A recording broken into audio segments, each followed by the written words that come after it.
Hi, everybody. Welcome back to another great episode of Romance the Wow with Charley.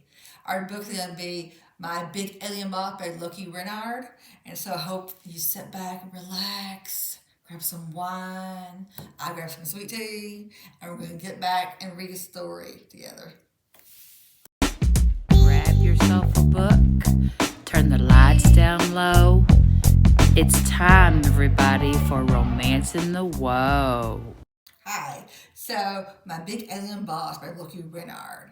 So, what we have in this society is you have Earth. Now, Earth isn't doing too good. We're fighting each other. There's lack of food, overpopulation, housing's not good. But you have the haves, which are the billionaires, and the have-nots. Okay, so what you also have is an alien race named Cupids. Now, Cupids, they go from planet to planet, and they try to offer their technology because they're more advanced. If you're a fan of Ancient Aliens, you will probably like you will immediately be like, oh my god, I know what you're talking about. So the premise back in the day, people thought that maybe aliens had come to like the pyramids, they showed up. That's why we were able to do all these things that no one can understand how we're able to do them. So think of it like that. So now you have modern day, they're back, and they want to help the planets for the planets destroy themselves. So they go from planet to planet. Now on Earth, and the billionaires are like, no, we want your technology, go away. But the aliens like, we want to help you, but we have to be in control of this because you're destroying your planet, you're killing your own people. You obviously don't know how to solve this, so we want to help you. So what happens is you have the alien named Sir Fabian. Now he is kind of like the boss on the ship, and yes, they're on a ship. It's huge, like kind of like this little city in the ship. So he is looking for a human personal assistant. Now, the thing with Cupid is they can pick up on your emotions. So if you're like being deceptive, they're gonna know immediately. They can't read your thoughts, but they know how you're feeling. If you're being hateful, you hate them, you love them, you're lustful towards them, they're gonna pick that up. So he's doing these job interviews. And in comes Jessica. Now Jessica's homeless. She's in a horrible, horrible situation. She starving, she has nowhere to go, she has no family, she has no friends, she has no one, so she is desperate. So when he does the interview, he's saying, oh, can you do this? Oh yeah, I can do that, I'm a pro with that. Has no clue, can't speak the languages he's talking about, and he knows she's lying, but he knows she's not doing it in a malicious way.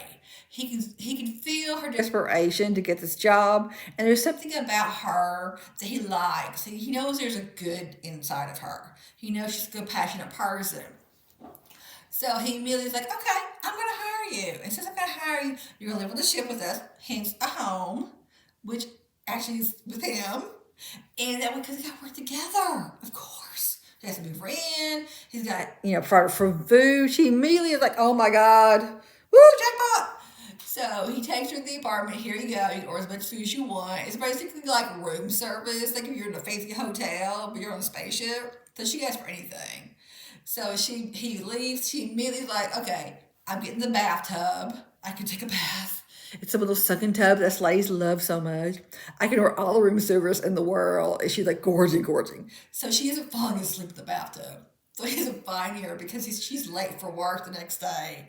So he shows up. She's in the bathtub, of course, naked. And she wakes up like, oh, crap. And, of course, little something happens. But anyway, so it's beautiful the way they do his personality because he just immediately is like everything's open to him. He knows how she's thinking, so he knows she's aroused by him. He knows that she wants him, so why not? And I like how there's no games. She ends up telling him things. He already knows a lot of the stuff that she says to him, and she wants to help the people on Earth. The problem is the billionaires, and this is probably what happened in real life. Let's get real. That's a lot of the problems that we have, and so the billionaires again are like, get out of here. When they go to Earth, because at one point she goes with one of the aliens to Earth just to get, I think, ice cream. And you have all the haters, because what had happened is when the Cubans first came, they did this thing where they literally sucked up a lot of the bad people. they immediately go to like they're lifted up. They are like kind of like paralyzed, and they're lifted up, and they're like taken to a facility. Now they're not killed, but they're not on Earth anymore. These are bad people. So think murderers, rapists, all the bad people in the world are taken away. Well, all the humans didn't like that because, as you know, even in our society, if you have you have parents who, even though their son or daughter is a rapist or a murderer or have done horrible things, they still like, that's my child.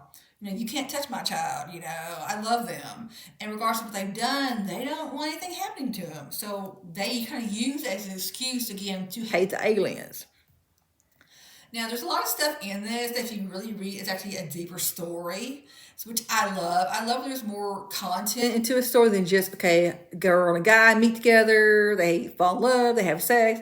I love there's more stuff to it, and this is really a deeper story if you really read between the lines. Loki Renard is really good about doing that. If you really pay attention, like to me, I sometimes have to read a book 2 or 3 times, and then I go, oh my God, I really get what you're trying to say to me. So I really love the way she did that. She's very clever. So anyway, I highly recommend this. It's very spicy, and it's actually funny. Again, people, if you're a writer, first of all, add dialogue. People need to be able to talk more than just, hey, I want you, oh, I love you. Get a dialogue. Tell me how they get to know each other. Let me know about each of what their thoughts are and their background, for the men especially, because a lot of times it's just the woman. I'm like, what about the guy? I like that Loki put the guy's perspective into this. You know what's going on with him. You know his background some. And hopefully she expands on this. I'm assuming she does. I hope. If not, Loki Renard, please expand. Please have more alien cupids, more human females. I'm all about it. So anyway, I highly recommend this book. Steam was like, oh my God, it's off the charts. Dialogue was wonderful. Love that. The humor was great. I love that too. So I hope you all enjoyed in the great episode of Romance of the World with Charley. If you want to subscribe or hit the like button, I would really appreciate that. So have a great day, guys. Bye.